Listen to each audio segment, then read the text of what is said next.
Ustadz, lah sekarang yang di alam barzah ngapain? Yang di alam barzah ini sekarang kita harus paham, alam yang dilewati manusia itu 4. Ada alam janin, ada alam dunia, ada alam barzah, dan ada alam akhirat. Nah sekarang yang di alam barzah ngapain Ustaz? Di alam barzah itu 2. Kalau tidak mendapatkan naim, dia mendapatkan adab. Kalau tidak mendapatkan kenikmatan, maka dia mendapatkan adab. Dan manusia ketika di alam barzah, maka mereka diperlakukan oleh Allah sebagaimana amal yang mereka lakukan ketika mereka di dunia. Makanya macam-macam, beda-beda. Ada roh yang ditaruh di dalam barzakhnya, dilapangkan antara pandangan dia dengan ke surga. Maka dia melihat surga dan dia menikmati itu setiap waktunya dan setiap saatnya. Itu kenikmatan. Ada roh yang kemudian tergantung antara langit dan bumi. Siapa roh itu? Yaitu adalah mereka yang memiliki hutang, tetapi tidak membayarkan hutangnya sampai dia meninggal dunia. Dia tergantung antara langit dan bumi. Dia kesakitan, nggak bergentayangan. Nggak ada bergentayangan turun, nggak ada bergentayangan. Maka kemudian di alam barzah itu beda-beda. Ada yang mendapatkan kenikmatan, ada yang ditaruh di sungai darah, dia melipir, setiap dia melipir dilempari batu sampai pecah kepalanya. Siapa? Pemakan riba. Ada yang kemudian ditaruh di tanur, tanur itu periuk, masuknya kecil, kemudian bawahnya gede. Untuk siapa? Mereka para pezina yang tidak bertobat sampai kemudian mereka mati dengan zina yang mereka kerjakan. Dididihkan oleh Allah setiap waktunya. Makanya zina itu urusan gede, itu zina. Urusan yang tidak bisa dipandang remeh itu urusan zina. Maka dipanaskan. Ada roh yang kemudian di dalam tembolok burung-burung hijau menikmati surga, masuk ke surga di tembolok burung hijau, kemudian makan yang di surga, kemudian rumahnya di bawah arsy Allah. Siapa itu? Darahnya para syuhada. Beda-beda. Ada roh yang kemudian mati bunuh diri terus. Kalau dia bunuh dirinya dengan gini, ya dia gini terus. Siapa itu? Orang yang matinya bunuh diri.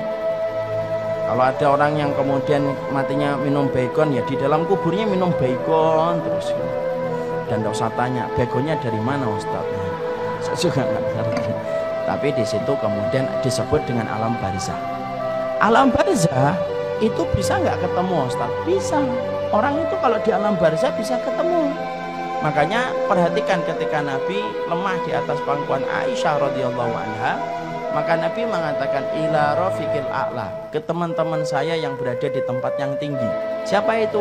Musa, Ibrahim, Harun, Ismail. Makanya Nabi ketika Isra Mi'raj ketemu nggak dengan saudara-saudara beliau? Ketemu Nabi Musa, ketemu Nabi Ibrahim, ketemu Nabi Adam. Berarti dari dalil itu alam barzah itu mempertemukan ruh selama mereka mendapatkan kenikmatan kubur. Keluarga kita ketemu dengan keluarganya selama mereka sama-sama mendapatkan kenikmatan kubur.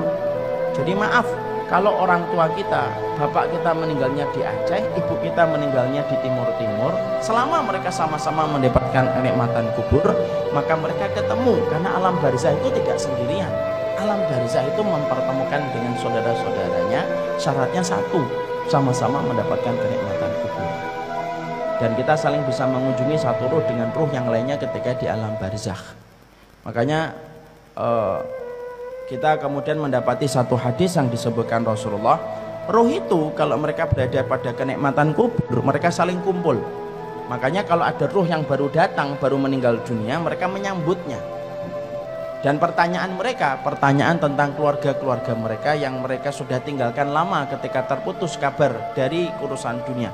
Ruh-ruh yang lama itu akan tanya sama ruh yang baru, gimana kabarnya anak saya, gimana kabarnya suami saya, gimana kabarnya keluarga saya. Itu akan ditanyakan kepada ruh yang baru datang. Itu kata Rasulullah, hadisnya sahih. Kadang-kadang mereka bertanya, gimana kabarnya fulan?